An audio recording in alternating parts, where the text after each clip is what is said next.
What's good, everybody, and welcome to another episode of the What's Good Games podcast, your source for video game news, commentary, analysis, and funny stuff every Friday. I'm your host, Andrea Renee, joined by my co-host, Miss Christine Steimer. Hello. And Miss Brittany Brombacher. Hello. Merry Christmas, ladies. Ho, ho, ho. And a bottle of rum. Sounds delicious. Santa is now a pirate Muppet. Confirmed. Ho, ho, ho, and a bottle The of rum. best kind. I'm going to go of down your Santa. chimney, baby girl, and give you all of the wrapped presents. Ooh, no coal Well, for Steimer at this least year. It's safe and wrapped. See, you picked up what I was putting down. That's why I love Safety you. first, everybody. Safety first. If a creepy man in a red suit comes down your chimney and wants to give you his wrapped presents, as long as they're actually wrapped, you're fine. Yes. This is life lessons from us to you. Yep, you're welcome. Thank us later. Well, that took a turn that I was not expecting, but we hope that everybody listening has had a fantastic holiday season so far. Of course, it is getting near the end of the year, just mere days away from 2020. I remember being in high school and thinking that 2020 as a year sounded like a made-up thing that was so far away, and now it's like Yes. almost here. Yeah. Yep. Yeah. It's a mighty long time ago.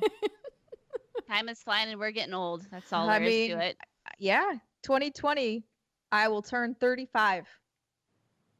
That's a nice It's age crazy. to turn in 2020. Yeah. I was like, because I was born on a nice even year, so then it kind of works out. But I was surprised. I was like, well, And then you got hindsight, which is 2020. So I feel like that means it's going to be a good year. At least it fucking better, because 2019 has been an absolute shit show. It really has been a shit show. I agree. I'm ready for 2020 to roll. It's fine, beautiful, and yes, I'm buttering the Europe ass in here and wink at me with its long, luscious eyelashes. And hello, I am on Sudafed. My name is Brittany. Nice to meet you. Sudafed. Put it in your tum Tum tum. tum. Yes, the return of the Sudafed song. Oh my god. It's only going to get better as the episode goes on. We want to let you guys know that we did record this episode in advance because of the holidays. And normally the week of Christmas is when we do our What's Good Game Awards. But because of the way we were shooting this month, we wanted to have a few more weeks to evaluate some of the categories. And so we decided to record our most anticipated games of 2020 episode, because boy, oh boy, does it look to be an exciting year next year. So keep your eyes peeled for next week's episode, where we will be recording in the new What's Good Game studio, the What's Good Game Awards 2019. It's going to be very fun, very exciting, shenanigans to be had, for sure. Oh boy. So I am very excited to spill whiskey in the studio. It's like the rite of passage. That's what I do, is I spill things in all of the studios. I spilled things in our first studio. I spilled things in our little makeshift studio. My ass hit it. And, Oh yeah, I you forgot remember about that. Yep. But No, this is it's why me. I put You're commercial talking to carpet me. down. I remember nothing. I know, you actually remember. You don't remember that, or you do remember No, that? I do, but only after you said it. Oh, see, that's okay. But yeah, no, Andrea, you saw ahead and you picked out good carpet, whatever it is, so it's Brit proof. That's all that matters. Yeah, and it's black, so it can withstand a lot of whiskey stains. Perfect. So we're good to go. But what's not good to go, that will be good to go, is our list of brand new patrons. So you guys know that we've been reading our new members to Patreon every week, but because, of course, we are recording these episodes out of order, we apologize to all of our brand new patrons that are joining us here at the end of December. Don't worry, you will get your shout out. We are banking them, and we will read them once we get to the end of the month. So if you're like, hey, I signed up and I didn't get my shout out, don't worry, it's happening. And if for some reason your name doesn't get read and you did sign up, email us, let us know, and be like, hey, knock knock, you said WTF, mate. you said that I could have the thing, and we will give you the thing. But we do also want to give a big shout out to our Patreon producers for the month of December: Alex Rigopulous, Faris Attieh, and Mohammed Mohammed. Brittany, is there any other announcements that we should be making that I'm forgetting about? When does this episode go live? This is the day after Christmas-ish. 2 days after Christmas. Our Patreon streams will be Sunday the 29th. Yes, good call. Just mere days away from when this episode Good job, launches. Brittany. Your Thanks. brain works. Kind of. Why don't we get into our most anticipated games of 2020? But before we do that, I want to tell you that it's brought to you by Logitech. We have been talking about Logitech products all month long and about how much we enjoy working with Logitech G as a company and using all of their fantastic materials. And the thing that we're talking about this month, we've got 2 products that we've been featuring. The one we're going to be talking about specifically this week in this episode is the G915 wireless gaming keyboard from Logitech G. So this keyboard is something that I've been using now for a couple of weeks. One of my favorite features of it is that it is wireless. And this is the first wireless keyboard I've ever used. And I've mentioned to you guys that I was really nervous that using a wireless keyboard would have lag issues or input issues, but so far it has been working flawlessly. So if you guys aren't familiar, the G915 is the most advanced gaming keyboard ever made. Logitech G has combined sophisticated design, cutting-edge technologies, and breakthrough engineering to bring you the ultimate wireless gaming keyboard. The Logitech G915 is a new class of mechanical gaming keyboard featuring breakthrough light-speed wireless technology with super fast 1 millisecond report rate. Lightspeed wireless makes issues like lag time a thing of the past. The G915 is engineered with LightSync, Logitech G's amazing next-gen RGB lighting. With LightSync, you can customize the lighting colors of any or every key and even synchronize your keyboard lighting to match the action in your games, music, and videos. Plus, it features high-performance mechanical gaming switches. The low-profile switches give you supreme gaming speed and accuracy at about half the height of traditional switches. That means smoother, more comfortable key presses from your opening attack to victory. Now, Steimer, you impressed me with your knowledge of keyboard switches. What's so great about keyboard switches to you? Well, I've loved a mechanical keyboard since I started to use them because it depends on which type of switches, but you usually have really nice like a feedback loop, like either there'll be a bump or a noise. But the ones that I have right now on my keyboard are reds, which are not either of those things. It's not as much fun. Anything that's blue or brown is really nice because it's like bumpy and clicky and it feels good. Yeah, so this is the keyboard that I have now. You guys can see I have the RGB lighting on. And the low profile switches are so cool because one of the things that's sometimes difficult about mechanical keyboards, as Timer mentioned, is that the switches are really high and it can sometimes make it challenging to type. But not in the G915, because it's got premium quality inside and out, incredibly thin, beautiful aluminum alloy top plate, ultra durable keys, refined media controls, and customizable G keys to execute complex actions with a single keystroke. Plus, that rechargeable battery powers you through even the longest gaming sessions with 30 hours of nonstop battery life and a quick 3-hour recharge. As I mentioned before, don't game for 30 consecutive hours. It's just not safe for your bladder and your brain and your eyeballs. But it is really nice that you don't have to be charging your keyboard all the time if you do have nice long sessions. So, do you want one of these keyboards for yourself or maybe one of the other amazing Logitech G products? Well, you can get 10% off today with code What's Good at logitechg.com. That's right. Logitech G is offering our What's Good Games listeners 10% off any of their products at logitechg.com with that promo code What's Good. 10% off all Logitech G products with promo code What's Good. So, ladies, when thinking about games you're excited for in 2020, do you immediately think to a single title? Do you think to a month? Do you think to a window? Where should we kind of like start? You want to just start in January and go down the line? How you want to tackle this? I mean, if you want to do we could do the initial like if there's one each, and then go through the rest of everything. Sure. Like what's your like kind of standout number one game that you're like order? This one? In order, yeah. I'm like I want to say in alphabetical order, and I'm like that's not correct. What is the calendar order? Chronological order? Chronological. Good old Papa Kronos. All right.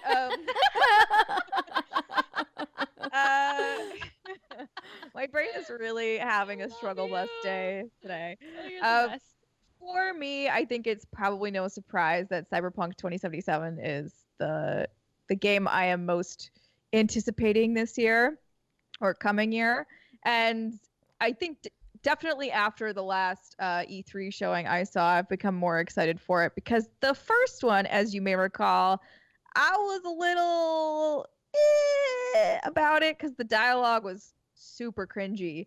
But from what I saw this past year, which is a decent length demo, it's about an hour, that seems to have been resolved, or at least this section was not that cringy. So I'm back on board the hype train, riding at full speed, waiting for this sucker to be done so that I can totally modify my body, have some weird hair, get some cool clothes, and just run around this world and probably not do too much bad things because I'm one of those goody two shoes players. So like for the most part, I keep it pretty clean. But then occasionally I'll probably just kill someone for the sake of it because you can't put me in a box, Andrea. I'm not 100% good all of the time. I am whatever I feel like in that moment. Oh, have I put you in a box before?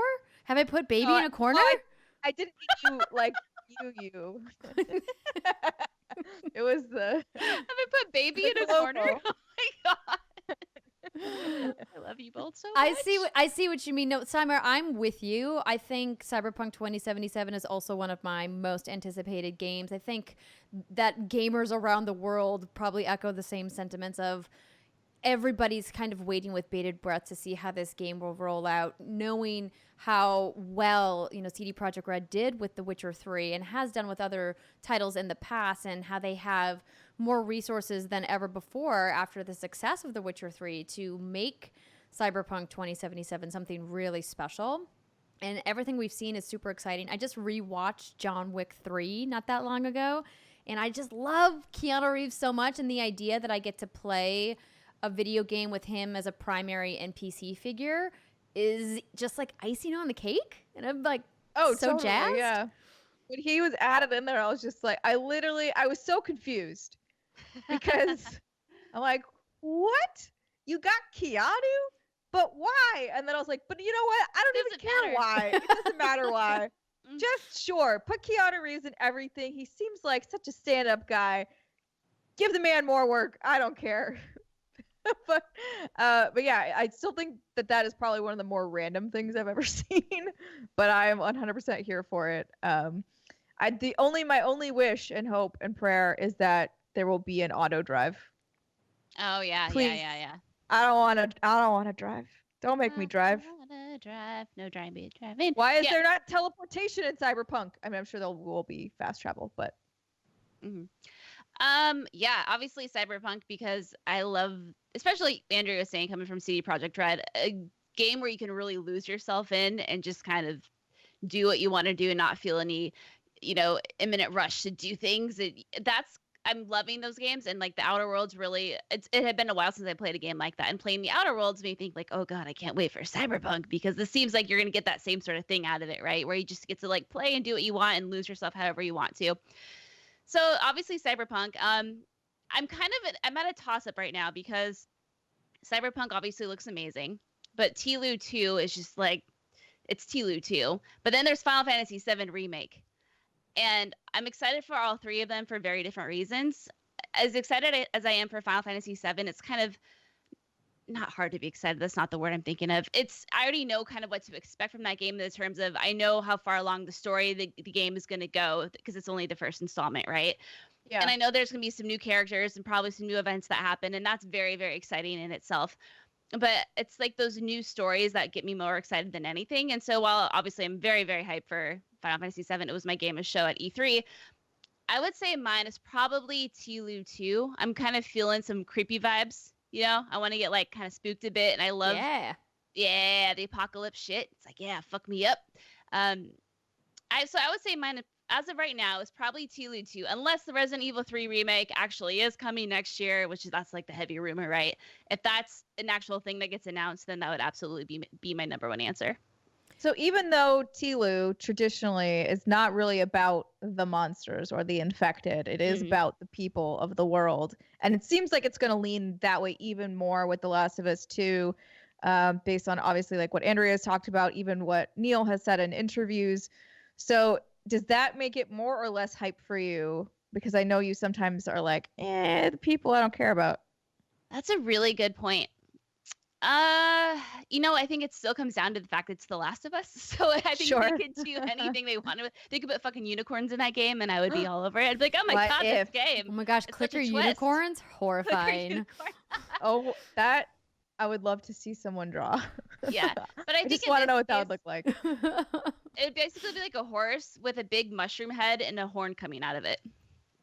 Would wait? What if they were regular horses, but they ended up looking like unicorns because of the way the fungus grew out of their head, and it like oh my and it god, like exploded little spores off at the tip, so it infected more things around it. so it'd be like a confetti tube where all the spores come out of the Yes. horn. Oh my Yes. god.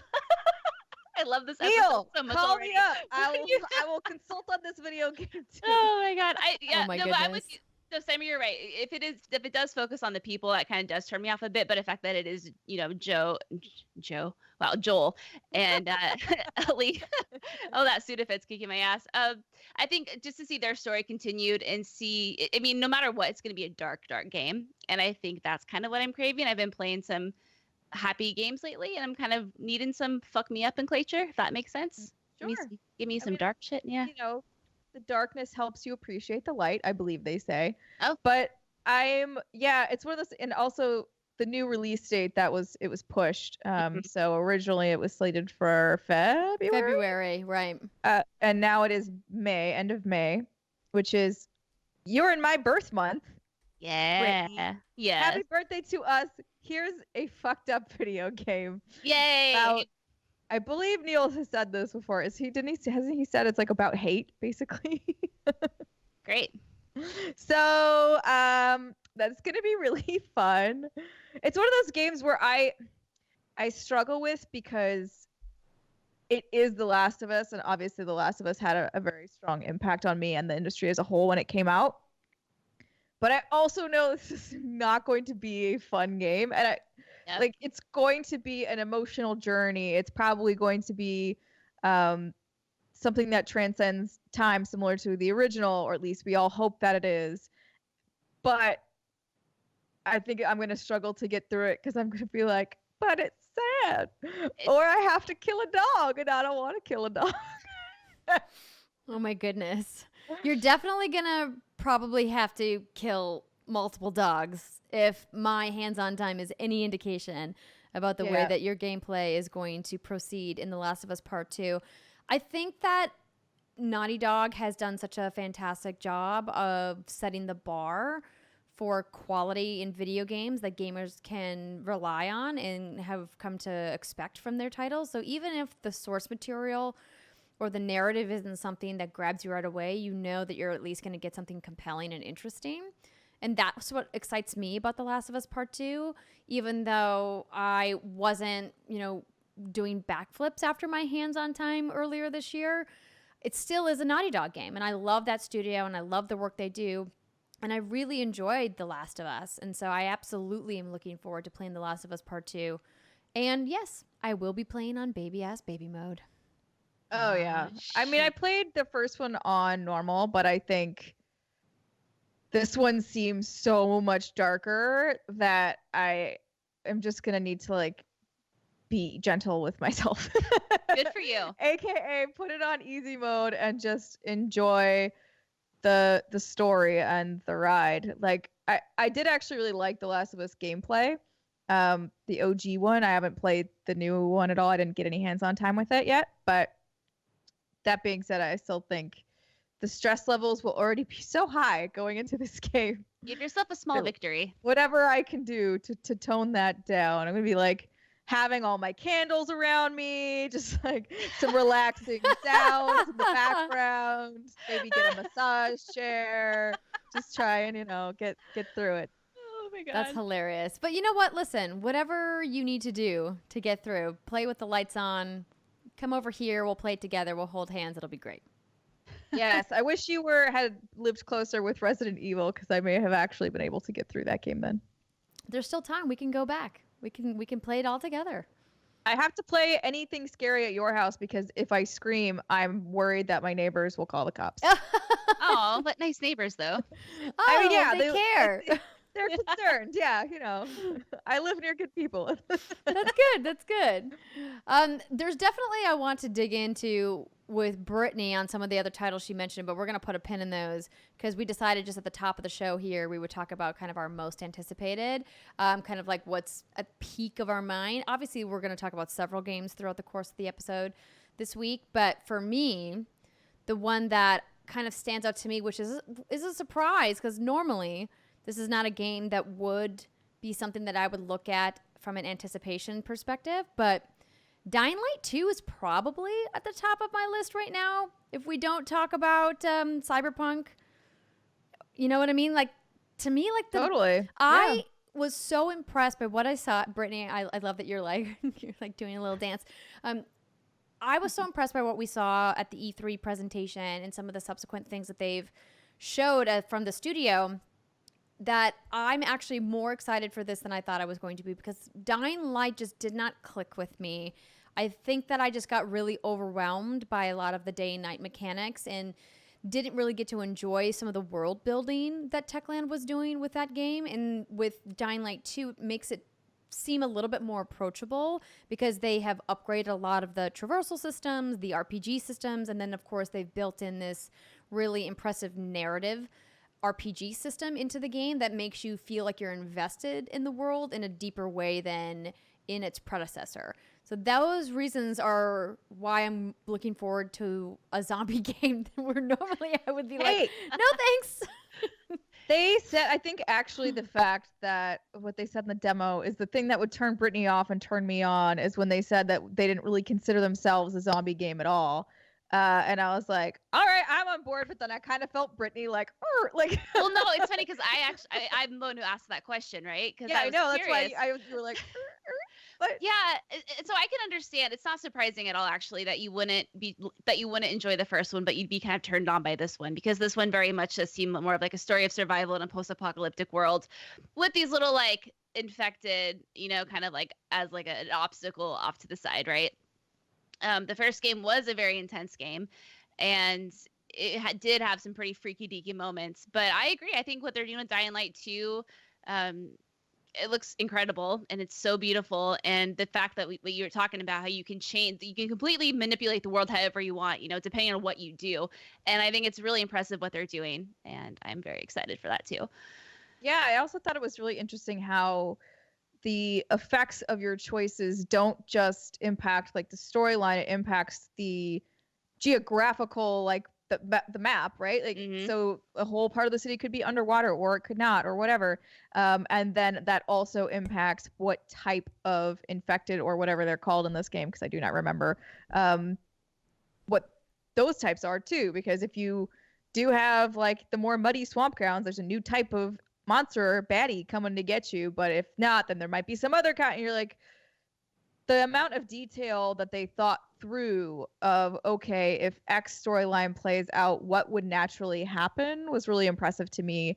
And then, yeah, like you mentioned, Brittany, honestly, you dragged me to this demo. I was like, I don't want to see it. It's a zombie game. Not interested. Goodbye.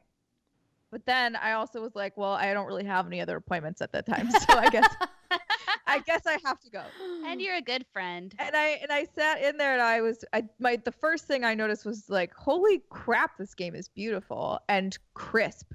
And like there was something about the lighting. And obviously this was an E3 demo, which means like it is not compressed down for like what it might look like on a console or whatever, but I don't care. It was one of the most beautiful games I saw at E3. And that was what initially was like, okay, I'm going to sit in this demo and be happy about it, actually, because it's just really pretty. And then as they continued on and started talking about the new systems and, traversal and all that, I was like, okay. And then, yeah, then they were like, here's the cherry. And that's the We're Not a Zombie game. And I was like, hey, you're speaking my language.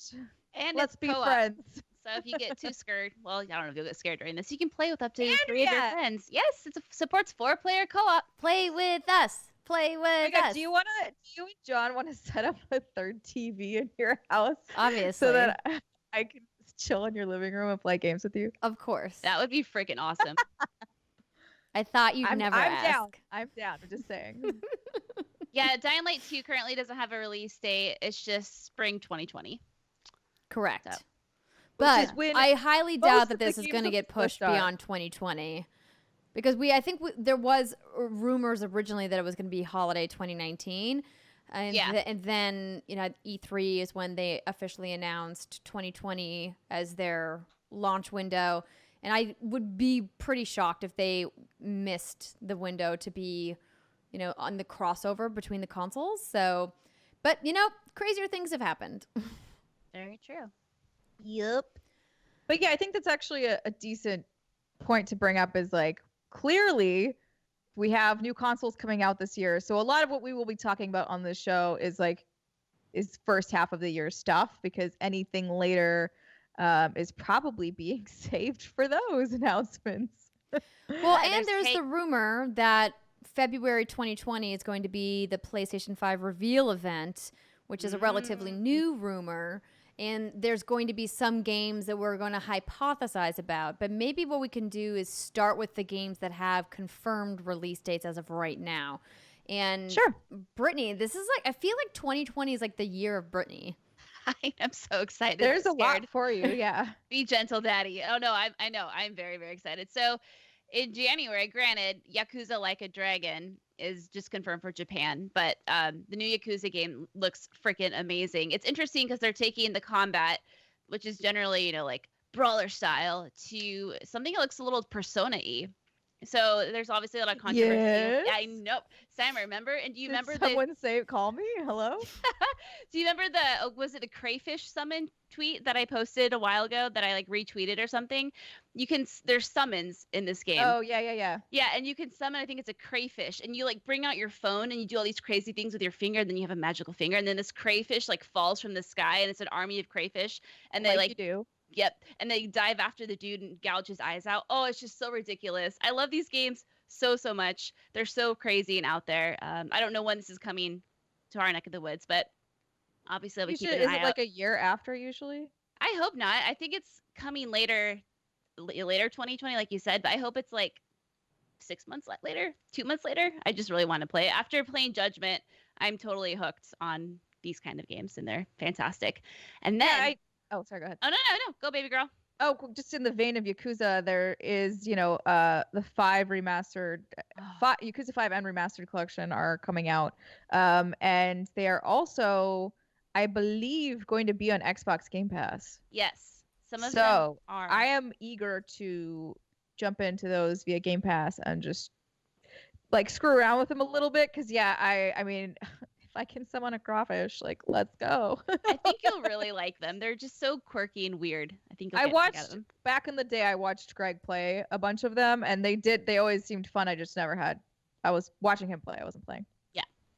And then that later in January the 17th, we had Dragon Ball Z Kakarot, which, oh my God, yes. I cried when I heard this game was happening because I'd always by crying, I mean, I got a little teary on the airplane and a single tear shed because I've always wanted a game like this. It's always typically been fighter games within Dragon Ball Z.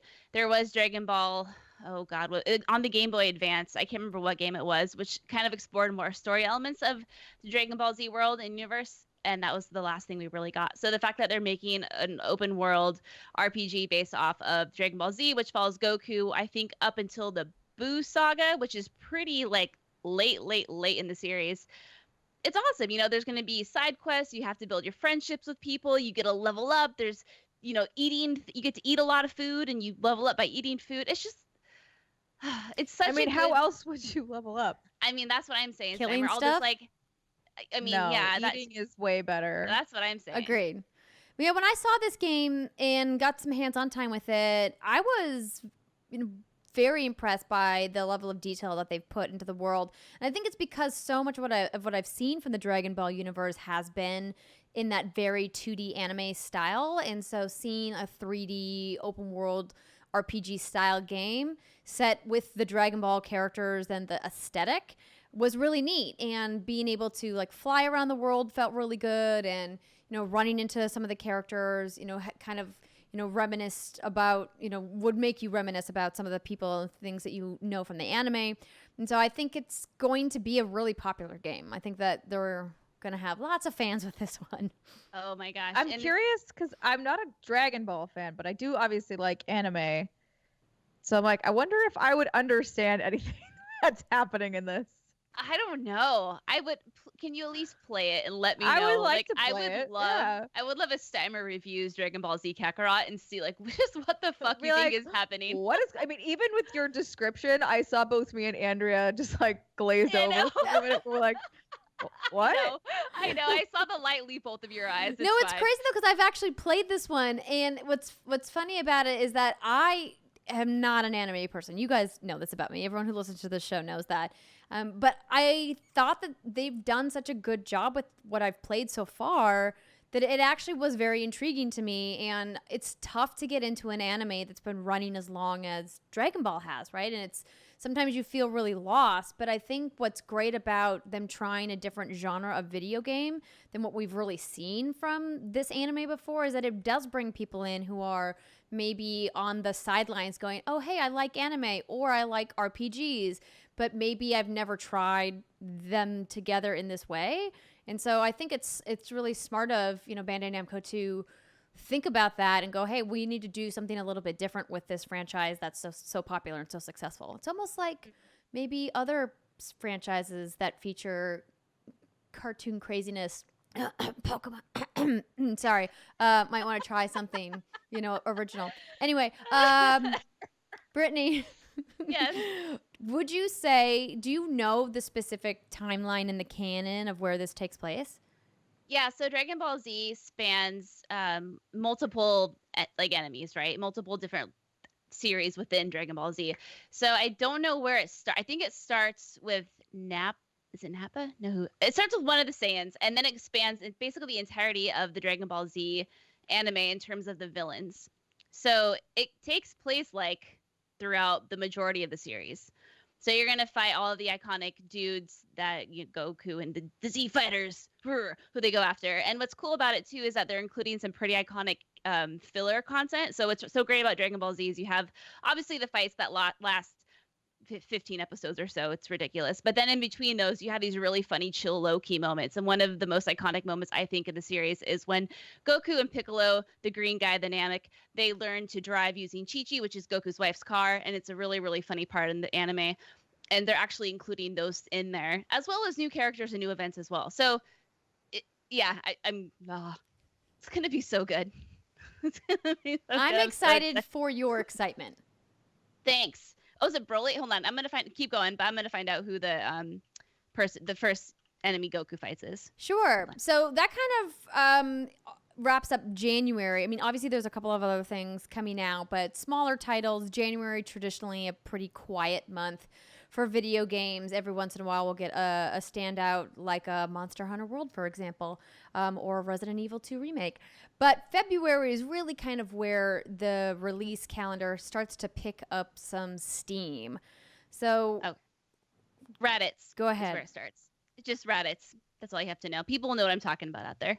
Raditz. Are you saying rabbits? R-A-D-I-T-Z. Raditz. Oh, okay. Oh, okay. Not radish, not rabbit. I know it's weird. Okay. Raving Rabbits? No. What? Series. No? Oh. Yeah, I was like, bunny? Those guys are the best. So a game that I'm incredibly excited for that's coming in February 2020 is Ori and the Will of the Wisps.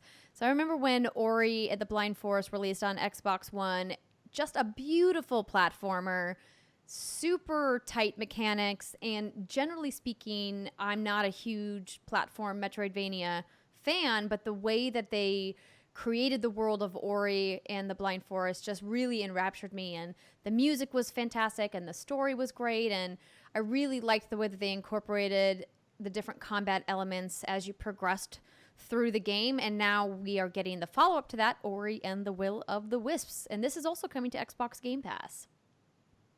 Yeah, I also really loved Ori and the Blind Forest, so I was stoked when they announced the sequel. However, I'm a little apprehensive only because this is not going to be an easy game, because the first game was not easy, and I died probably over 100 times in the very first like boss section where you're basically being chased by the water and like it coming for you and you just gotta run into the blindness. Like you can't see where you're going. You just have to. It's learned by death. Yes. Which at the time, I mean, I was at a very different part of my life when that game came out, and I think I was just way more patient and I had more time. So even then, I was like throwing my controller. I was livid, but I got through it. I'm a little scared that I won't have that same patience if there's more of that in this game. And there was no difficulty setting on Ori, at least the original. I don't think they are doing that here either, as far as I'm aware. I don't remember. But so yeah, I'm like, oh, this game was so beautiful and for the most part very fun, except for those stupid boss sections where I wanted to rip my hair out. So I feel like I will enjoy this game for a while. But it is a concern point for me.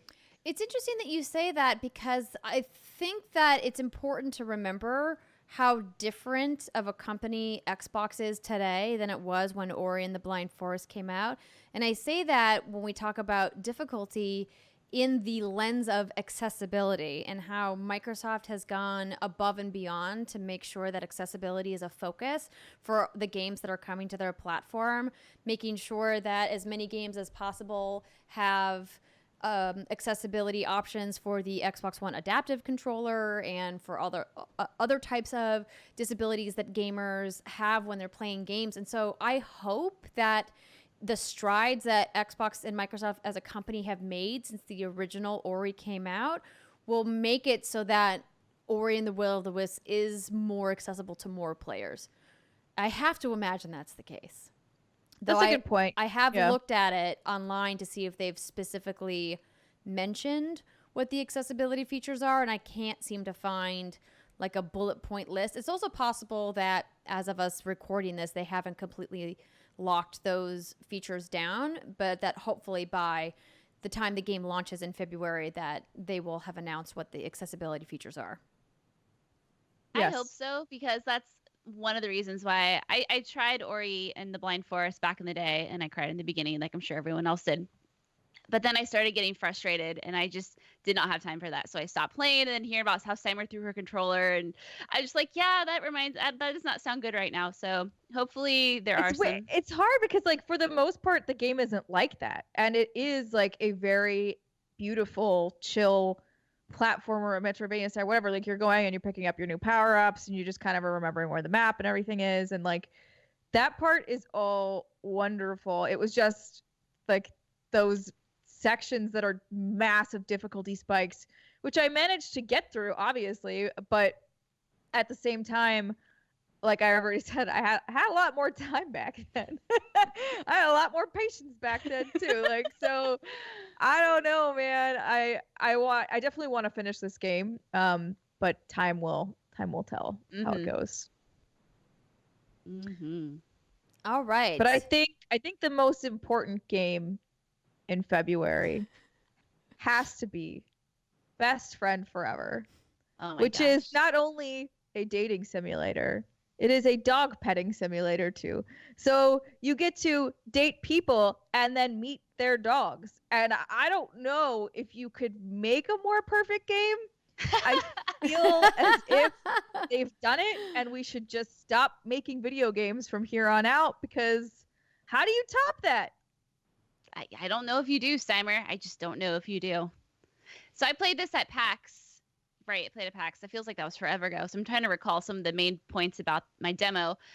But no, it was just a really cute, feel-good dating sim kind of game. And there's a dating app that I think you use to fill out your dating profile. It's a dating profile you fill out.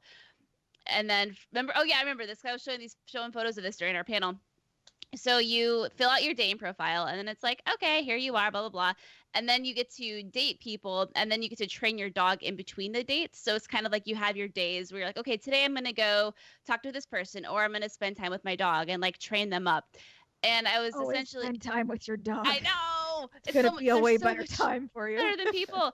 And I remember asking, is there any way you could kind of like screw this up? Like, can you make it so your dog isn't like good enough to like beat the game or something like that? And they're like, no. Like, don't worry, you don't even have to stress about that. And I said, The derpiest dog can find love. yes, and that's what I'm all about. No, this does look really good. This might be a game we might play this for maybe one of our streams. I would feel be like fun. it would be fun to stream, especially after Bat Dad. The Adventures of Bat Dad. Yes. Bring back the voice. It'll be so no, it would have to be good. a new character. It would be a new adventure. I don't know who the protagonist is yet, but we will figure that out. Yes, we will. Exactly. Maybe Uh-oh. is it a John Wick finds love because he's got his dog friend? Ooh. This is like an alternate happy universe where the dog is Oh alive. my God, Simon. A man of few words. I like it. Yeah, we'll figure it out, but that's an idea. Just throwing that one out there. Okay, we're gonna tuck that one away and let it simmer a little bit. It's good. That's a good one. I like it. February has a couple of other interesting things that are currently on the docket too. We've got the Iron Man VR game coming from Marvel that's on PSVR that a lot of people were raving about when they got to try it. There's also the One Punch game. Wait, no, One Punch. I'm thinking of something else. I'm thinking of One Piece. Ooh, One Punch Man, though. That also looks fun. That's a great anime. And then there was something else I thought in February. I mean, there's a lot of other games listed here. I just don't know which one you are interested in. Maybe it wasn't in February. I think it's March is the month is when is like a pretty stacked month because originally March was wasn't the game that announced first in March Animal Crossing, and then Final Fantasy, and then Doom Eternal comes in and is like, hey, we're here too, guys. Hey guys, was this a party? Because we're gonna get it started. Amazing. I don't know what that voice was. Well, Brittany, which game are you more excited for, Animal Crossing or Final Fantasy VII Remake? I have to be more excited for Final Fantasy VII Remake because I've actually like played that and I love Final Fantasy VII. Yeah. And Animal Crossing. I've only had a few interactions with Animal Crossing, and the most recent one I think was just late last year when I was playing on my 3DS. And the game didn't actually hook me the way I thought it would. There wasn't enough direction, I think. I need, what I love about the farming games is, okay, you have like this derelict farm, you got to build it up into something, and then along the way build a relationship with villagers, and you have maybe a couple years to do that, and then, you have something to work for. In Animal Crossing, it felt more, hey, exist. Go on with your bad self and live your best life. And I didn't really know what I was working towards, so I didn't have a lot of direction. Oh no, too real. Too real for Brittany. It was too real. I'm like, I need a farm. Just like, go out and do stuff, and you're like, but I can only. What do I do? Oh God, this is too much pressure. It was interesting because I thought I had always avoided these games because I thought I would just get way too hooked on it. But I'm like, okay, I can only shake so many trees a day and like dig up so many acorns and change my interior design so many times. Like, what the fuck is the point of this? So I'm also like get bigger houses and like then you're basically, it's the American dream. Get yourself more and more into debt. Continue working for the rest of your life to pay it off. But have a real nice house and a real mean landlord. Yeah, so I guess I'd be interested because I know there's a lot of people who are very much looking that forward to sounds terrible. But it's all so cutesy that you're like, well, maybe it's not so bad. I feel it's just I don't even know. I don't know where you're going, but I love everything Simon is saying. Anywho, yeah, that's Animal Crossing. So we'll see. I want to know why people play in the sense, like what keeps drawing you back to it? Why do you keep? I mean, is it just you want to get the biggest house with the nicest interior decor, or what? I don't know, but we'll see. The only one I played was the phone version. Oh. And that was not very exciting, and I stopped playing that immediately. But I am excited to try this on my Switch because I do think Animal Crossing would be a game that I would enjoy. Now, maybe I'll go the way of Brittany and be like, I need more direction in my life. Someone tell me what to do. Like, what am I working for? Someone tell me the meaning of this poor, sad life. I don't know. Oh, my God. Tom Nook, you little bastard. But I am very excited. And maybe it's just because Chrissy Teigen is excited. And I want to be excited along with Chrissy Teigen. And then that way I could pretend like we're friends. And that is a happy thought for me. So we're going to go with that. I obviously, though, am very also excited for Final Fantasy VII Remake because I never made it through Final Fantasy VII. I started playing it on Ryan Clements. He and I used to work back at IGN on his PlayStation, and then I didn't go over to his house ever again, so I didn't finish that game. It's the way that normally works. You don't understand. Yeah, no. Why would I at this point? I'm gonna play the remake because it point. looks way better. That's fair. No, that's fair. It was fun to play. The only thing that I know I'm going to be it's a double-edged sword, the fact that it's only part of the game, because I'm going to be irritated that I have to wait a long time to get the next installment. But then at the same time, it means it will be a accessible amount of content for me and like a more realistic amount of content for me to get through. So it works, I guess, right? I'm hesitating because I feel like I heard something where they're expecting the first disc to be like 30 to 40 hours. Yeah, that's fine. Which is fine, but it's still like, and what's interesting about that, as we've talked about before, maybe I made that up, but I feel like I read somewhere, I can't find, there's too many articles, is that you can get through this first section that they're expanding in maybe like 5 to 7 hours in the first game. So they're adding a lot of content. But no, Simon, I'm with you. There, like you said, no point in just playing this if you are playing the original. Obviously, if the remake is coming out, and if you've never played Final Fantasy VII before, I think this is a great way to hop in. And if the new combat freaks you out, there is turn-based combat. They've added it back. So if you want to go that route, you can, which is very exciting. My grandma's very excited about that. And just for me, just for you. No, it looks so good, and I just can't wait for it. I just can't wait to be Cloud. It says here that from E3, director Yoshinori Kitase reported by Game Informer said that it's supposed to be about 30 hours or so in length. Okay, that's what she said. Sure. Wink.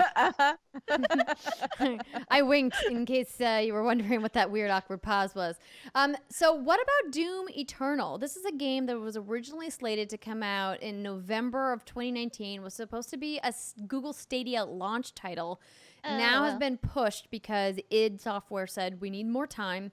We want to make sure it has the id level of polish that people come to know and expect from us as a studio. So now it's happening the same day as Animal Crossing New Horizons.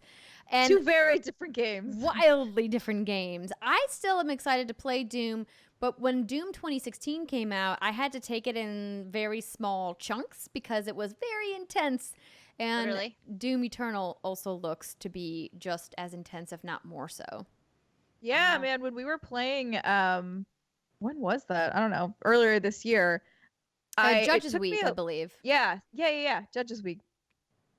There was definitely toward the end of all of the levels, I got into the groove finally, and I was like, okay, focused. I'm like swinging you because you have to keep moving. You can't you cannot stand still. You will die. Mm-hmm. And as I'm like running around, I'm like, okay, I've got the hang of this. But then I put my controller down, and I was like, that was really intense. Like that was a lot to go through. And I think honestly, if this game was 10 hours long, I would be infinitely more excited for it. But I think they're saying it's around 20. Oh, really? And to me, that's a long time for a first-person shooter, and especially for one of this intensity where you do have to keep moving or you're just dead. And you also have to keep in mind, like, okay, you have to kill them this way to refill this or to do that. And there's a lot going on in the noggin of yours while you're running around shooting demons. That's true. Good. No, after you. Okay. I'll say typically for me to be excited about a shooter, it's generally the story that I have to follow. You know, that's something I love about the Call of Duty campaigns is they're bite-sized campaigns, typically like 5 to 6 hours, but there's generally very story-driven, and that's exciting for me.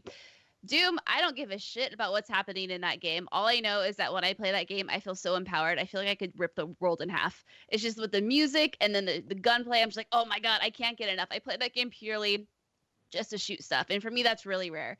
So I think that just speaks volumes about how amazing Doom is and how much of a badass it makes you feel. Got the rock music in the background, you're just knocking heads off, and I'm just laughing like a crazy lady on the couch by You're myself. like doing flips with your guns. You're like, oh yeah, let me just use these monkey bars real quick. And I'll yeah. just do a fucking flip. And you're like, what? How do you? Okay, sure. Yeah. This all makes perfect sense. I love it. Nope, makes no sense, and that's why it's so great. Yeah, It doesn't need to make sense. It's good old fashioned stupid fun. Yep. Yeah, it's the run and gun gameplay that it really pioneered, right? And I thought it was interesting when we got a chance to talk to some of the team at id, you know, Marty Stratton in particular, who's the executive producer, him walking us through this demo and saying really medium difficulty is where we want people to start. And then if it's too intense for you, it's too much for you, to drop it down. And when we were playing our playthrough, I dropped that down to baby mode right away because I got my ass whooped on medium. I stuck with it. I stuck with it. I stayed on whatever, the medium level was and made it through. But I don't know that I would play again. It's like if this was like a 10-hour game, sure, maybe I could get through that. But when we were talking 18 to 20 something, I'm like, no. Yeah, no. and it's also a lot of I appreciate what you're trying to do, but no. It's also a lot of practice, right? And that's the thing about Doom that people love so much about the way that they've designed the first-person shooter gameplay is that, you know, they've made it so that you have to be actively participating if you're going to survive on those, you know, higher difficulty levels. Like, you have to be concentrated on when you're meleeing enemies, when you're reloading, when you're doing finishing moves, because all of those contribute to your armor drops, your health drops, et cetera, right? And I think that's what is so genius about the way that they've designed it, because they said, yeah, on its surface level, it looks like it's brainless, but in reality, if you want to survive and make it through, it's actually not. You have to be conscious of the decisions that you're making when you're approaching enemies. And I think that contributes to why people love Doom as a franchise so much, and especially what they've done with the reboot since the 2016 Doom. So I'm glad that they took the extra time that they needed. I'm definitely going to play this game, but maybe just in small doses.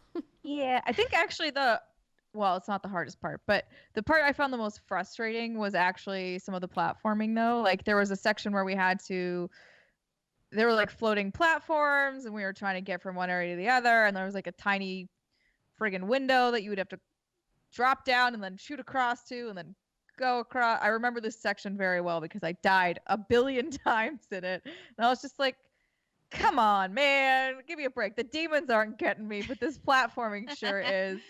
But yeah, I mean, like you said, Andrea, I think the fact that it's a very cerebral game, even though it doesn't necessarily look like it. And that's part of why it is a game that you need to take like smaller gameplay times with, because your brain's gonna melt out of your ears, kids. Exactly. Be careful. Before we continue on in our conversation, I am enjoying this. I want to take a quick break to thank another one of our awesome sponsors for this episode. It's MeUndies. We made it, you guys. The holidays came and went so fast. And of course, while they will be missed, we also think it's time to just throw on some comfy pants and chill the F out. MeUndies wants you to treat yourself to some self-care and truly relax after that crazy hustle and bustle this holiday season in the softest undies and loungewear on earth. Literally so soft, it should be illegal. But thankfully it's not, because I would have to be arrested for how many pairs of MeUndies onesies that I own. It's a secret. So you guys know that we've been talking about MeUndies on What's Good Games for quite a few months now, and it's because they're one of our favorite brands to work with because the product is just undeniably amazing. I have gotten my husband hooked on MeUndies boxers and onesies. It's pretty much all he lives in. I even got him the membership so he can get a brand new pair of boxers every month. But I'm telling you, they really shine with their fantastic prints and their cozy loungewear, because you guys, I don't have to tell you, it's cold outside. It gets dark at like 4 p.m. Hello, darkness, my old friend. I know we're about to be on the other side of that darkness hump, but we're still there. That means long nights of playing games in your underwear. And MeUndies wants you to know that they'll bring you some real comfort in the chilly months ahead with sizes XL, 4XL, down to extra small. With plenty of brand new products, the options for getting cozy are endless. Now, when they say cozy, they mean it.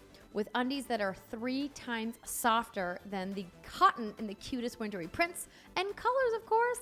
Did we mention that they're super soft? Because they are. And what my favorite part about the MeUndies products are, when it comes to loungewear, sometimes it just makes you sweaty. It's cold and you want to be warm, but then you put the warm stuff on and then you're too hot and then you take it off and then you're cold again. And it's this giant dance. But you won't be doing that with your MeUndies onesies. I have them in like 5 different prints because I love this product so much that even I pay full price for them. But you guys don't have to, because What's Good Games listeners are getting a special offer at MeUndies.com/WGG. That means you can get the wintry season prints. You can cozy up in their new robes for men and women, and you can even treat your feet in their new soft slippers. And of course, match your whole family with their cute new baby bodysuit. It's adorbs. Plus, they've got brand new prints, cozy new products. MeUndies is going to keep you comfy and covered all winter long. As I mentioned, if you go to MeUndies.com/WGG, you will get 15% off your first purchase plus free shipping, and it's always backed by their 100% satisfaction guarantee. If you guys have been waiting to pull the trigger on your MeUndies onesie, what are you waiting for? Stop waiting. Get the one that matches me, Brett and Steimer, the strawberry print. They've got a s'mores print. They've got coffee cups. They've got elf. They've got snowmen. They've got plaid. They've got unicorns, you guys. They have everything your heart could possibly desire. MeUndies.com/WGG. MeUndies.com/WGG gets you 15% off, free shipping, and a 100% satisfaction guarantee. And just remember, you guys going to our link for MeUndies helps support everything we do here at What's Good Games. We know that there's other people that are out there advertising their deals for MeUndies. But remember, when you go to MeUndies.com/WGG, you're not only getting a fantastic deal on an awesome product, you're helping support everything we do here at What's Good Games. All right, now back to the conversation. So Brittany, what is this thing that you've added to the end of the list here? Oh, why, Andrea? It's another anime or a game based off of an anime. So Fairy Tail is a long-running anime series that I have kind of fallen in love with over the years. It follows a group of characters who are known as wizards, and they're people who can use magic. And these wizards each have their own guilds, and these guilds kind of coexist in this world. And they essentially just take on jobs to build up their guilds, to make themselves like bigger and better, like the coolest guild in all the realms. Whoa. And then of course along the way in the anime there are major story arcs and like, oh my god, you're really cool and important, we have to save you. Oh no, bad person, typical anime stuff. But it sounds like it sounds like in this game, because it's coming out relatively, March, and we don't know too much about it yet, but I'm reading the blurb and it says get pushed. I don't think so. Okay. I think, from what we've seen, there's everything we've seen makes it look like it's like a nice, shiny, polished thing, but I think they're just kind of slowly trickling out info. But you complete requests, strengthen friendships, and upgrade the guild's facilities to increase the guild rank. The higher the rank, the more challenging the requests are. Fight and prevail to become the #1 guild in the Kingdom of Fior and beyond. So again, this is another one of those series that I feel like would have made a really good video game, and especially an RPG like they are making it. And so it's just another exciting time for Brittany, another exciting title for me. I'm getting Dragon Ball Z Kakarot, I'm getting Fairy Tail, and Andrea, I don't think you'll like this at all, but Steimer, I would look into this if I were you. Just look into it. I think it's something that you actually would enjoy a lot. Well, it's called Fairy Tail, and you're saying magic, so I'm usually down for that. This is like the year of anime, isn't it? We got Dragon Ball, we got One Punch, and then we have One Piece. So there's a One Piece game in March. Fairy Tail. Oh, it's a great time to be alive, ladies and gentlemen. Strap in. We're gonna turn Andrea into a little waifu by the time this is all done. Anime waifu. I'm not already. Come on now. Touche. See, Love you. Okay, so let's continue on, shall we? There's so much more to talk about when we're discussing the most anticipated for 2020. So we've gotten through Q1, pretty big Q for games, and we've been seeing that the beginning of the year has become a more popular time than it has ever been to release games. But still, we've got so many more games down the line. So we've already talked about Cyberpunk 2077, which is out in April. Trials of Mana is also out in April. Brittany, does that blow your skirt up at all? It does. I'm excited about it. It's not like the most anticipated one of mine, but so the Mana collection just came out not that long ago on Switch, and in that included Seiken Desitu. I don't know. It was a Japanese only installment of that franchise, but it finally came stateside, and they renamed it to Trials of Mana. And what Trials of Mana is, this upcoming one, is a remake of that game that we just got. It's kind of confusing, but I played it at Summer. I was there with you. Yeah, I also played it. Yes. I think it was PAX. Yeah, I think it was PAX West.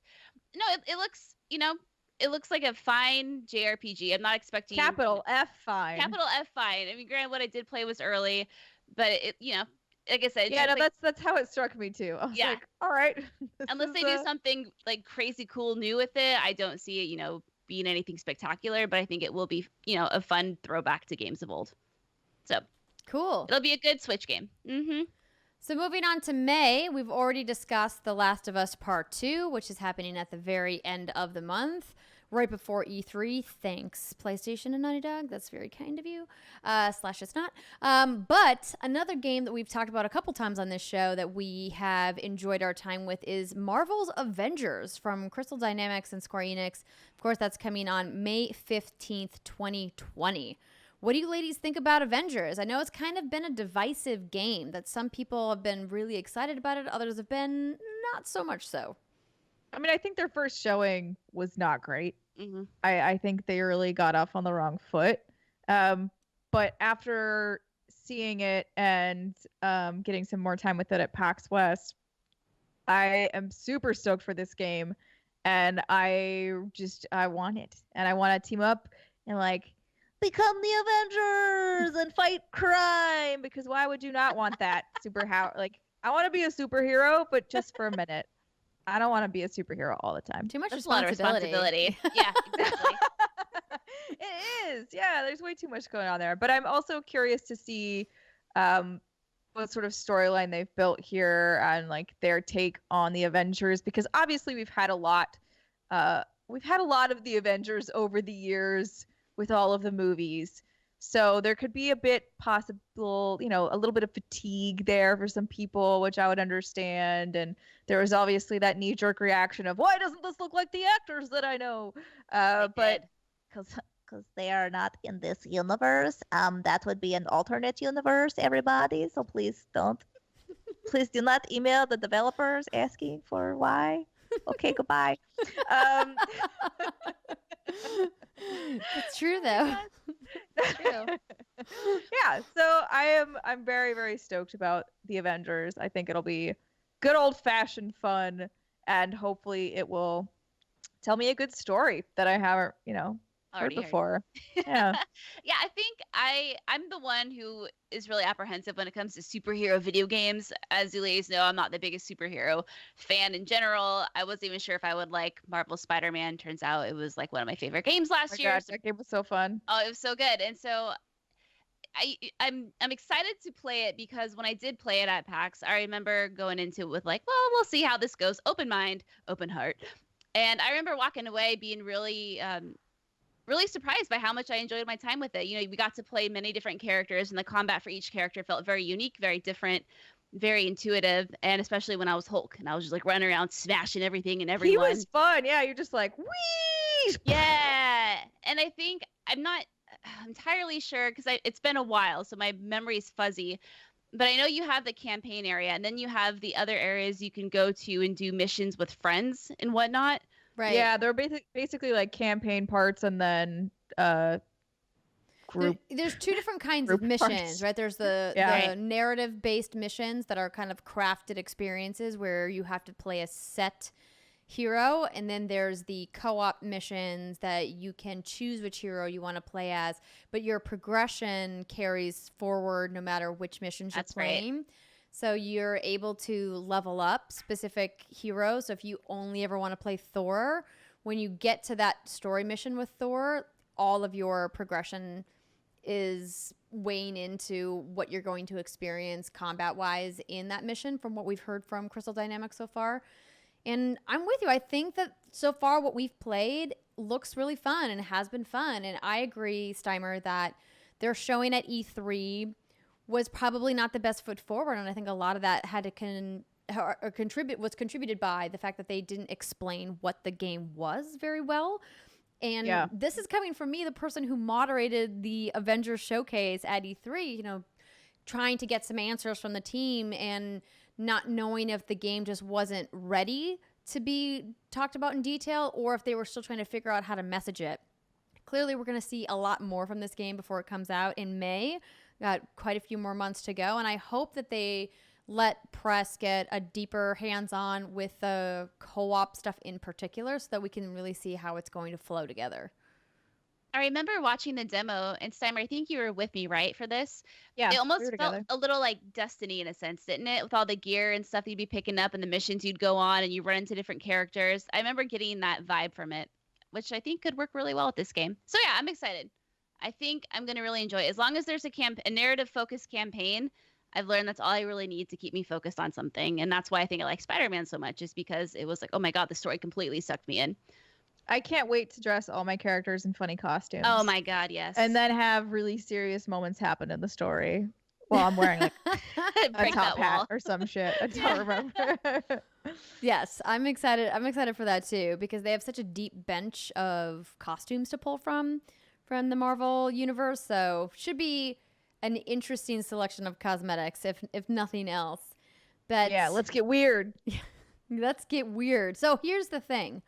After May, we don't really have a lot of concrete dates, just a lot of summer 2020, late 2020, holiday 2020. So, and there's also some games that haven't really been announced yet that we could probably anticipate happening in the later part of next year. So, of the things that we know are happening, so we've already talked about Dying Light, even though we don't have a release date. We anticipate by the end of May it will have released. But things that are coming that I think are ones to watch. For me, I was really intrigued by Outriders when it was debuted at the Square Enix showcase. And this was something to me that really kind of came out of nowhere. Or actually, was this at the Xbox One showcase? I do not remember. I can't remember. I feel like it was at Square. I thought it was at Square, yeah. So obviously Square Enix is the publisher, but People Can Fly is the studio making this game. So that, of course, is the studio behind Bulletstorm, which was a super fun first-person shooter, and Gears of War Judgment. Outriders, according to an article from Polygon back at E3, will be the company's first new project since separating from Epic Games in 2015. And it's a game that they've had in their heads ever since that moment, said the studio head, Sebastian Wojciechowski? That's definitely not how you say his last name. That is a Polish last name that you butchered. It's definitely got a lot of consonants. So, yes, their offices are in Poland, the UK, and the US. So Outriders is a co-op game for up to 3 people that features a kind of alien look, and supposedly it's also got nods to Marvel. So apparently, according to this article from Engadget, the Outriders are a genetically engineered species tied to the Marvel universe, but Marvel was conspicuously absent during the E3 announcement last summer. So we don't know if this is actually tied to the Outriders in the Marvel universe or if it's something standalone or an original story by People Can Fly. But I was intrigued because I love sci-fi stuff and I love shooters, and I had a ton of fun with Bulletstorm. So if it's any of that like fast-paced, wacky, off-the-wall gameplay, I'm in. Sign me up. Well, it's also co-op, so like, hey girl, hey. Yeah, it looks like 3-player drop in, drop out co-op. Yeah, I always like a co-op shooter. I'm always in for that. So okay, no wait. Outriders, is that already an established thing in the Marvel universe? According So, to Engadget, Outriders yes. are the things that they fight in Endgame where they're like coming through the bubble. They're like coming through the Wakanda shield. I haven't seen Endgame. There's oh well, never mind. I know exactly what you're talking about. Yeah, they've Okay. got like multiple arms and they're gross looking and According to Marvel Cinematic Universe.fandom.com, the Outriders are a mindless species of aliens subservient to Thanos and the Black Order, used to fight in the Battle of Wakanda and the Battle of Earth. yeah, they're like the like husky type things that just run at the barrier. And then like they have to slice through them with a whole bunch. Wait, if you haven't seen this movie, why am I trying to explain it to you? I don't know. I'll just smile and nod, baby girl. Just keep talking to Because me. you're just like, I'll just smile and nod. I imagine mind. that they are not related, that the Marvel Outriders are not related to what's happening in People Can Fly's game. I'm guessing it's just a name share. Just a coincidence. Okay. Coinky dink. Yes. Coinky dink. Well, that looks. We don't use the word coinky dink enough anymore. I'm just I gonna like that say it. word. We Let's should bring bring it it back. Yes. I bring it agree. back. On board. I'm with you. The other game I'm looking forward to is Gods and Monsters. This was supposed to come out February of 2020. It's by the team who makes Assassin's Creed Odyssey, and it was debuted during E3, Ubisoft's press conference. And people describe it as a Breath of the Wild / Assassin's Creed Odyssey, probably because of the feel and look of the game in certain regards. And while Breath of the Wild, like obviously was never my favorite Zelda game, I think if something kind of took those mechanics and didn't make it a Zelda game, I might like really, really be into it. And plus I love, big open world fantasy adventure games anyway. And it sounds like this is a game where you get to customize your character, and it's going to be storytelling and other mechanics are going to be more akin to Assassin's Creed Odyssey. So whereas, I know I keep using Breath of the Wild, but everyone's talking about it. So like where Breath of the Wild isn't so story focused, it sounds like this game, while it might have that look to it, it's going to be more story focused and have more of those ACO mechanics to it. Yeah, it just has a more cartoony sort of art style than say an Assassin's Creed usually Exactly. Oh, it looks so pretty though. Yeah, I would love to hear something about blurb this. from PlayStation.com is, from the creators of Assassin's Creed Odyssey comes a storybook adventure about a forgotten hero on a quest to save the Greek gods. Embark on a journey to the Isle of the Blessed, combat mythological creatures, and defeat Typhon, the deadliest monster in Greek mythology, in a face-off for the ages. That bastard. I don't know who he is. But it looks really good. It looks like a total, like Brit game. Hopefully we'll hear something on it soon. That'll last. Yeah, this looks very charming and like it could be a nice relaxing game where you are just like, "Hiya! I kill you and then I kill you. You harpies, you get out of here. Get off my lawn. Get out of my ruins." Summer, you have been on a roll lately. I love you so much. I'm just really tired. I This know. is what I almost said I love Steimer Timer, but I don't know. Timer. Wow. Okay. I think Andrew is the only sober one here in terms of I'm on Sudafed. Steimer's on sleep deprivation. Andrea has an ear infection. Never mind. It's true. Yeah, we're that all that a little worse amoxicillin for life. wear. It's great. So, what do you guys think about Tell Me Why? This is the new game from Don't Nod that was debuted at XO19 that features very much a similar art style that we've seen to Life is Strange, and what we can anticipate potentially being a similar gameplay mechanic style as well.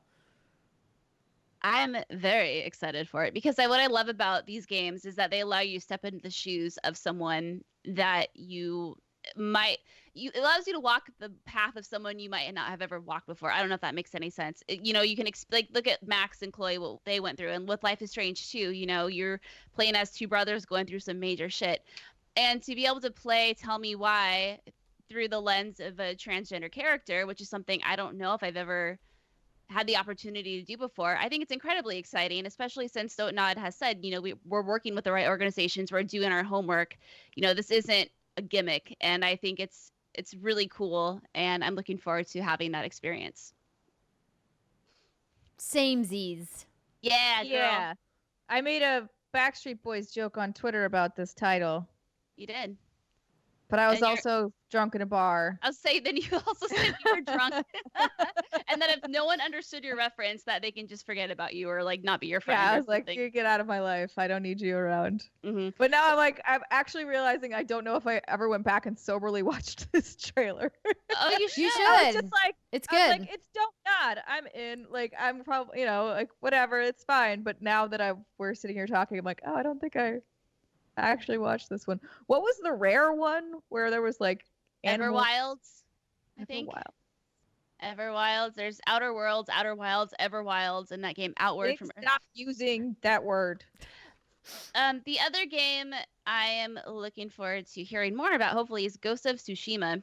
Yeah, man. I want to know where Yeah. this game is. I want it in my face. It just looks really good. I love feudal Japan, and I love that whole time era. And I hope we get to play this. I'm sure late This seems like a 2020. PS5 launch title, like ripe for the picking, right? You think so? Yes. Hopefully. Well, they need something for holiday, right? And so we'll hopefully find out more in early spring or late winter or whatever, if that rumor is correct about the PlayStation 5 reveal event. But they have to launch with something big because there's just so much competition now that we've seen that consoles do better when they have a flagship first-party AAA title to launch alongside them. And I think that Sony's probably looking back at their lineup for what they launched with PS4, and if they could start their next generation with a title as strong as Ghost of Tsushima from Sucker Punch, one of their flagship studios, that would be a great way to kind of like kick the door down and be like, we're here, next gen. Boom. Yeah. Speaking of launching next gen, Halo Infinite. Oh boy. Yeah, man. Oh boyzers. I'm really excited about this one for a multitude of reasons, but primarily because I think 343 learned what worked and what didn't work with the last Halo 5. Correct. And I'm like, God, there's so many, can't keep count. With Halo 5, specifically, the multitude of characters, like all the characters, and the focus wasn't so much on Chief, and it wasn't my favorite Halo game. So it sounds like they've heard all our feedback and that they're going to be implementing that into Halo Infinite and give us kind of like that core Halo experience that we want. And I want to know what the hell is up with Cortana. She pissed me off. She crazy. Oh, she real crazy. Something's wrong with her. I'm excited for Halo she as needs well. a Snickers bar, I believe, is what it is. Oh yeah, she'll have a Snickers. She's not the same when she's hungry.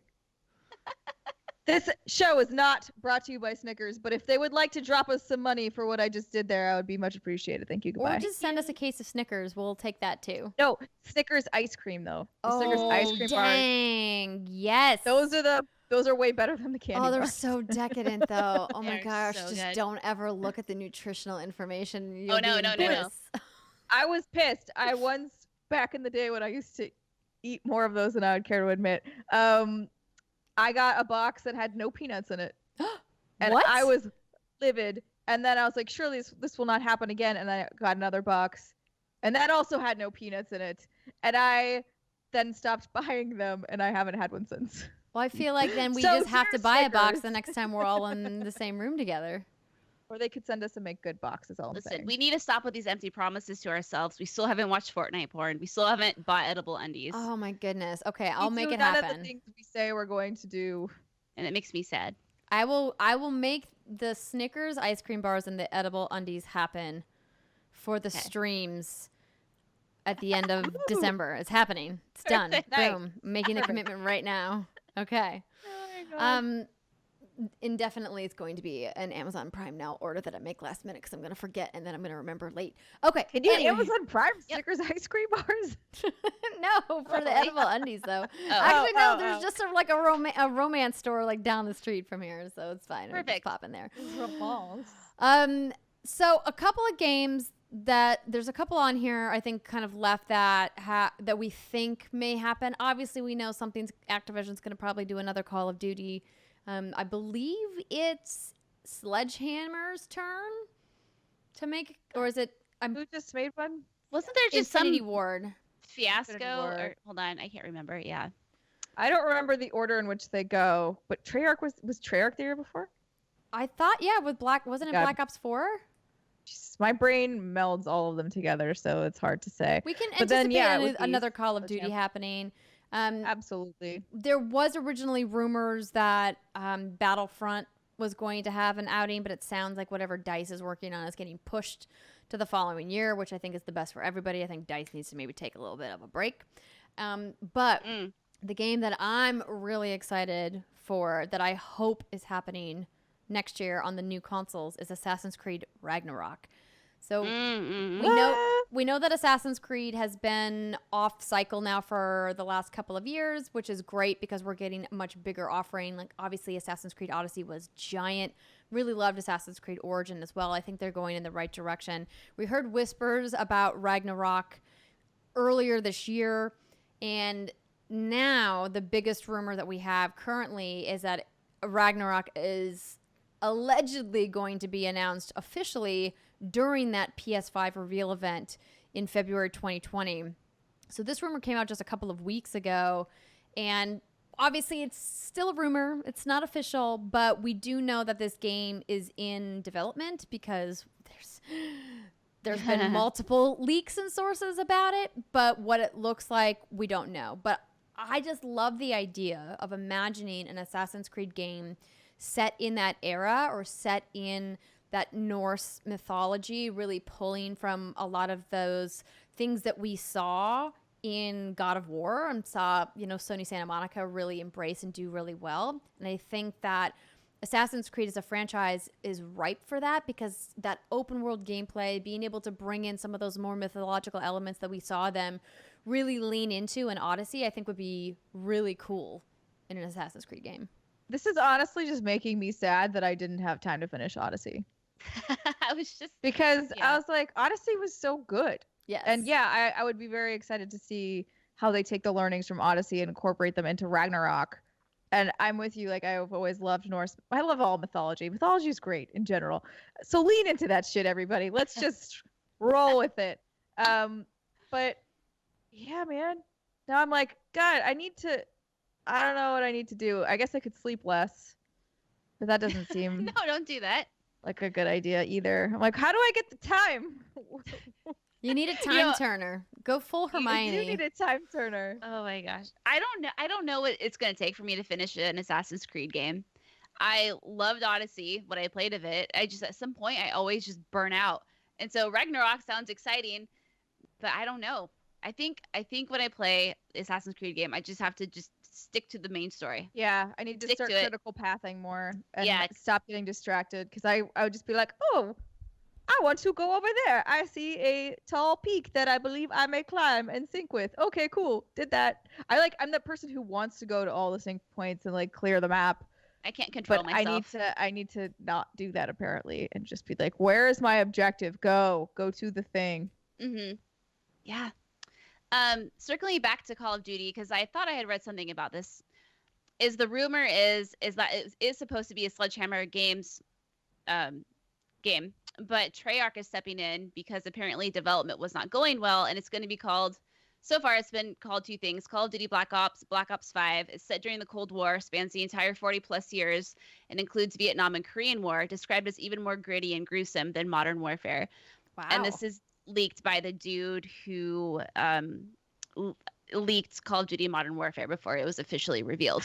Are the developers okay? Because I feel like I don't understand why they just want to keep getting more and more gruesome and more grim. I'm worried about Neil. I'm worried about everybody who's working on Call of Duty.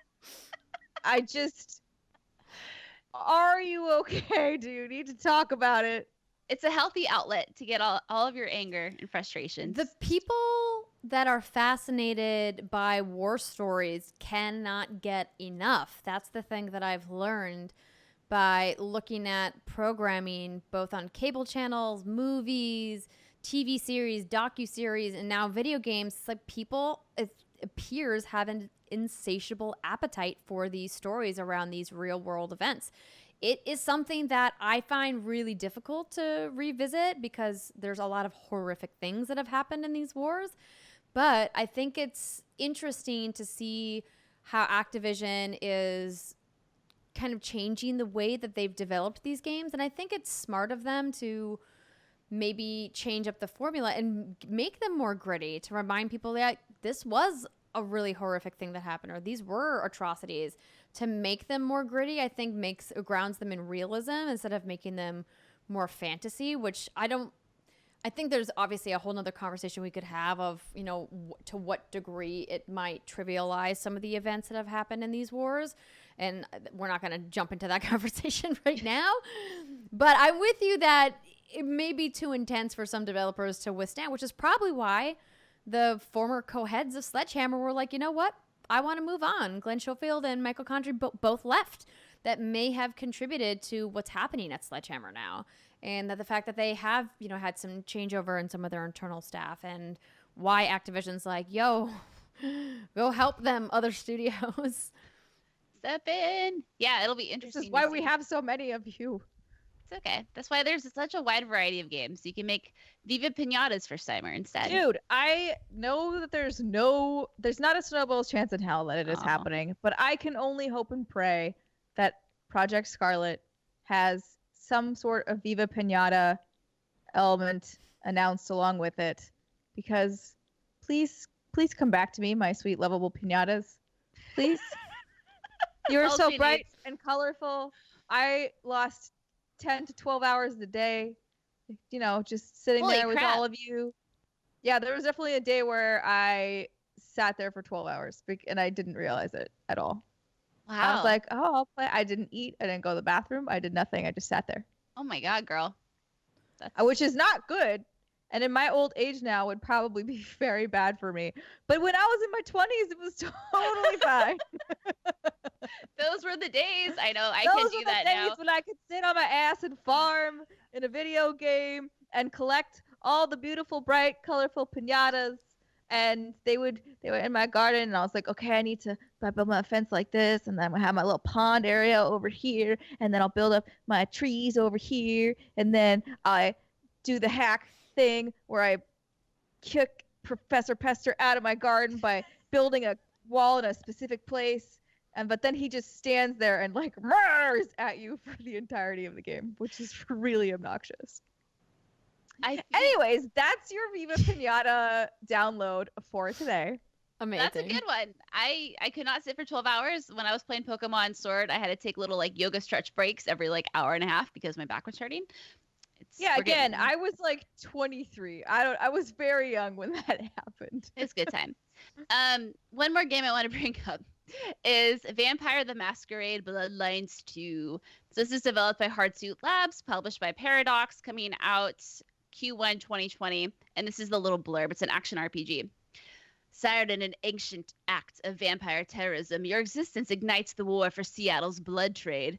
Enter uneasy alliances with the creatures who control the city and uncover the sprawling conspiracy which plunged Seattle into a bloody civil war between powerful vampire factions.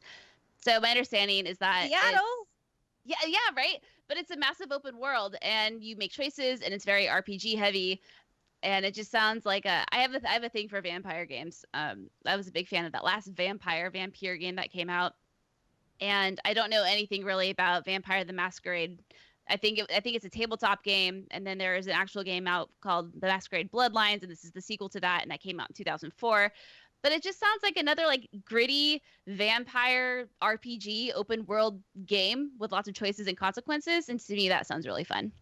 So hopefully we'll hear something about that too. I'm going to this website now. Damn it, it's asking me for my age. It's old, okay? Just let me in your website. I am old enough to look at it.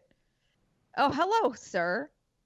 This is a structure I do not think was built in Seattle at this time, so that's a big fat lie. But There you go. But A little anachronistic for you, huh? I'm digging this art style. It looks real good. This is sexy. Me likey. Okay, okay. Gritty, sexy vampire game where choices and I'm into consequences. You get to customize your character. Oh yeah, it looks real good. Very excited. And I wonder if they're gonna make Seattle an island like Infamous Second Son did. Oh yeah, they did, didn't That they? cracked me up. They were like, "We blew up the bridge," and I was like, "So." And then he couldn't swim. Not an island. Was a very island. powerful Just- person that was not able to touch water. Like Yeah. drive around it. You can just drive that Happens. way. and you'll get there. It's actually faster sometimes. True. 'Cause that bridge gets very clogged. Anyways, point being, this actually, I haven't watched the trailer, but even just based on the art of the website, I'm like, this looks cool. Mm-hmm. That's Well, what I'm saying. Ladies, there has been quite a few games that we've been recapping our anticipation for, but what we haven't spoken about yet is these new consoles. So I know. let's talk about what we're excited about for PlayStation 5.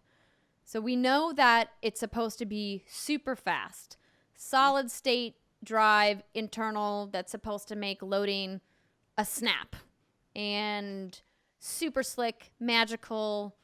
But will it be quiet? Because mine won't shut up. That's like literally all I want. You could talk about teraflops and gigaflops and the drives and the whatever. I don't care. All I want is for it to be fast. I want it to be quiet. And I want it to, I like the, oh my God, my brain is like totally blanking out, but the halfway asleep mode, but like the download, it'll download all your shit Oh, mode. when you put it in rest mode? Like the Rest. suspend? Rest mode. Yeah. Suspend. Those are the things that matter to me in my life. I also would like it to not look stupid.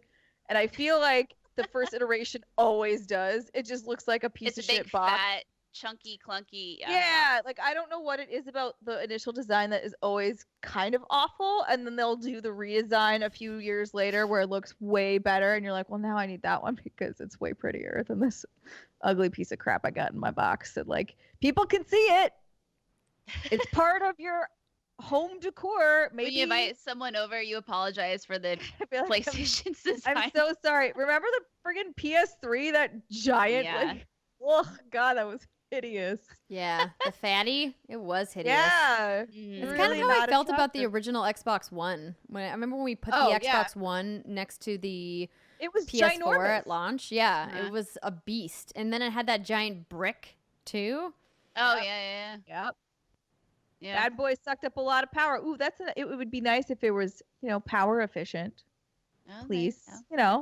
Don't have the massive power brick alongside of it. Yeah. See, I'm a simple woman. I should care more about what things look like in my house, but as long as the thing runs and it doesn't overheat and it doesn't break when I turn it on, I'm very Burn happy. the house down. It doesn't burn the house down, as long as it works. I think And it doesn't red ring. Rip. Oh God. Oh, Yep. yeah. Those were fun times.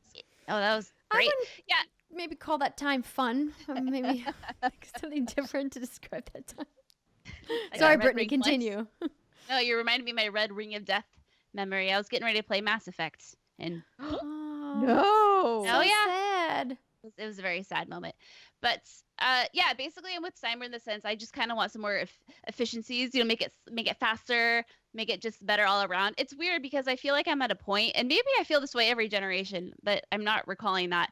Or I feel like I don't need a new console. I feel like Yeah. I'm very content with my Xbox One X and my PS4 Pro, and I feel like games are just still continuing to wow me this late in the generation where I'm like, do we really even need new consoles already? Is it really that time? But apparently it is. So as long as it just runs the games, I don't really care about the social features. I don't care about the apps. I don't really care about any of that stuff.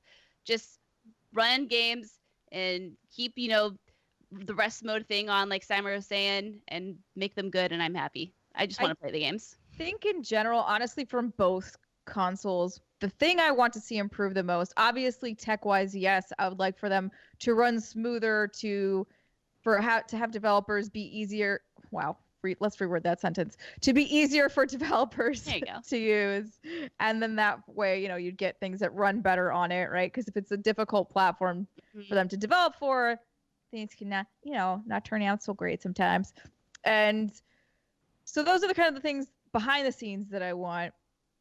But both of them, in my opinion, severely need to work on their UI. Like, Yes. the UI on both is garbage. And logging onto neither brings me joy. Like, that's not... I want to log in and be like, look, God, I want to feel like I felt with my 360. That's what I want. I want to log on and be like, look at all my friends. They're all here with me. They're all playing their dumb games. I love these idiots. They're my friends. Let's go. And instead I feel so isolated when I log on to anything. Huh. And it just kind of makes me sad. I would and now love I go that. on my Xbox and I finally like go through to find where they have all your friends. I don't remember who these people are anymore. Yeah, same. Oh, that is kind of sad. I'm with you, Steimer. I loved the avatar system that the 360 had. And I hope that whatever Xbox is bringing with Scarlet, that they bring that back. I know they technically have it with Xbox One, but it's so buried in there that it doesn't even feel like it exists. And I would love them to bring that back because I think that there's such an immersiveness to it to be able to like log in, like you said, and see your avatar and what you're wearing and the little prop that you have, and then see all your friends' avatars and which game they're playing or if they're sleeping because they've been away or whatever. I thought that was such a nice touch that I would love to see come back. Yeah. I'm in a bad spot with my avatar because I can't update it, because the minute that I do, I will lose the outfit that I paid for because they did not bring it over. Oh. I have my Governor Marley outfit. I'm not getting rid of it. Fight me for it. I can't believe they haven't added that by now. I will never change. I will never change. What do you guys think about a new PSVR? There are rumors that PlayStation is finally ready to potentially unveil whatever is next for their virtual reality headset, even though they have very clearly said PSVR as it is will be compatible with PS5. But do you think it's time for an upgrade? Do you think it matters? Do you think VR gaming is on its way out, or is it holding steady? I think the last I heard, there's 4.2 million PSVR units sold. So obviously that's not like a small number, obviously comparing to the 100 million. It doesn't look like a lot, but I think it's definitely time. I think if there's something we've learned is that technology moves very quickly. And if something comes out a few years ago, it's a few years dated, and the technology has already come leaps and bounds in that time. I would love to get a new PSVR headset, but I've also learned about myself that if it's not, I think the rumor on the new PSVR is that it would be wireless. I think I did read that. If that's the case, that gets me a lot more excited, because that's why I like my Oculus Quest. I can just put that bitch on my head and I'm gone. I don't have to sit down and plug my thing in, get the sensors on the walls. I don't have to do that. I can just put it on and I'm off slaying monsters, and that's what I want.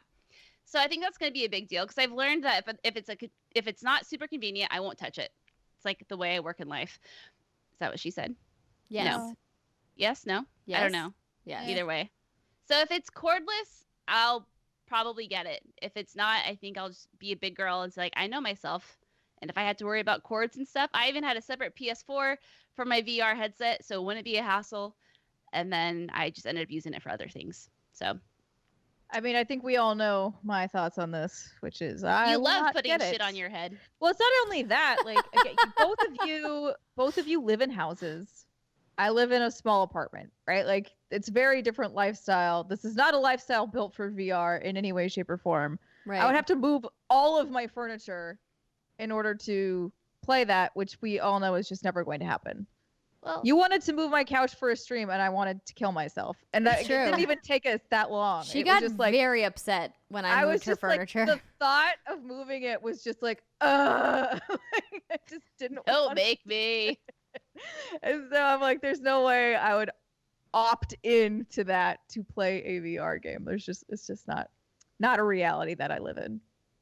But then it wasn't that bad, right? It wasn't, but I'm not going to do it ever again. Okay. I think if you really wanted it, Steimer, your little apartment wouldn't be an issue. But yeah, I think it's not worth it to you, right? It's really not. Yeah, I think that's kind of what it comes down to. Yeah, exactly. Yeah. Well, how about we wrap up this most anticipated by potentially hypothesizing about what Nintendo is going to be up to at Holiday 2020 and what Google Stadia is going to be up to at Holiday 2020. Oh boy, I hope Stadia has their shit together by then. I do too. I hope they get their shit together before then. Me too. Been thinking that this holiday break is going to be a good test for me to bring Stadia on the road and try it in an airport and try it at my in-laws' house when I'm traveling. And and see, because this to me is where I think, Stadia could rise above the competition, is if they can get their data use in line, their, streaming consistencies in line. And then of course, if they announce something big from first party, like a first party exclusive that really gets people hot and bothered, I think that, we might be talking about Stadia as being able to stand toe to toe to PS5 and Xbox Scarlet next holiday. But as it stands right now, not so much. But if anybody can infuse more money and to make it a bigger thing, it's Google. Yeah. Get those money bags. Start funneling that shit into the fire. Let's go. Regarding Nintendo, I would think, by holiday next year, there would be some announcement of a more powerful console. I think, we're about that time now where you start hearing about that 3 years, right? February or January 2017, I think, was the launch of the Switch. Yeah, so 2020 would make sense. 3 years in, something a little bit more powerful. So, we've hypothesized about what that might look like. So I think it's very likely. There was a lot of rumors that would happen this year. There was a report put out by the Wall Street Journal where they're going to announce something at E3, and it wasn't the light. It was supposed to be this bigger, better new console. Whoa! But that obviously never happened. But where there's smoke, there's fire generally. So or I have no doubt that rumor was just the new Nintendo Switch that has the more powerful battery life. Which would be a little the rumors had other things in it. But yeah. We'll see. We will see. I would like to see something about. I'm very confident we'll get something on Breath of the Wild 2 next year. What about Metroid? You think that's ever happening? I think it's gonna happen. Didn't they reboot it, or they were like, we've we're starting over on this project. Yeah. So the Metroid thing has been rebooted. They started over, and then the latest and reoccurring rumor is the trilogy remastered. Whatever that's supposed to be coming, that's supposed to be announced every year. It's the same thing, so it's hard to say. Where's Pikmin 4, man? It's up someone's ass. I don't know where the hell it is. Yeah. Well, just kidding. If you're a Pikmin enthusiast, don't get upset at me, okay? I was just trying to make it funny. I laughed. Thanks, Britt. So mad. I appreciate that. Well, regardless of where your allegiances lie, I think we can all agree as gamers 2020 is going to be an impressive year, and there's still so many more announcements that are to come that we'll hopefully hear in the weeks and months ahead of us. And you know what? I think it's a great time to be a gamer. You're not. You sorry, laugh. You laugh like you agree. You don't agree. I'm so confused. I laugh. No, I'm explaining myself. I laugh because that's one of those things that I feel like we say every year. It's a great time to be a gamer. It's how every CEO starts the press conference out. It's a great time to be a gamer. There's never been a better time to be a gamer. It's never been more exciting to be a gamer. Okay, and so it just made me giggle. Fair. Here's all I'm going to say. 2020 at least looks a lot better than 2019 did. I feel like 2019 was not, it wasn't the worst year to be a gamer, but to me, I was like, this was not the best year. And we will get into that next week's episode. Is that what we are releasing? Our What's Good Game Awards? Yes. Yeah. Mm-hmm. Okay, yeah. So stay tuned for next week for all of my salty ass thoughts on 2019 and why it sucked. I can't wait to hear your salty ass thoughts. Boy. It's going to be great. All right, well, ladies and gentlemen, we want to hear from you. What is your most anticipated game for 2020? Is it on one of the new consoles? Is it something that's happening in Q1? Leave us a comment at youtube.com/whatsgoodgames. Tweet to us at whatsgood_games, or leave us a note at patreon.com/whatsgoodgames. Thank you so much for supporting everything we do here all year long. We hope that you guys are enjoying your holiday, playing lots of video games, and mostly just hanging out in your sweatpants. We love you guys. Have a great weekend. We'll see you next time.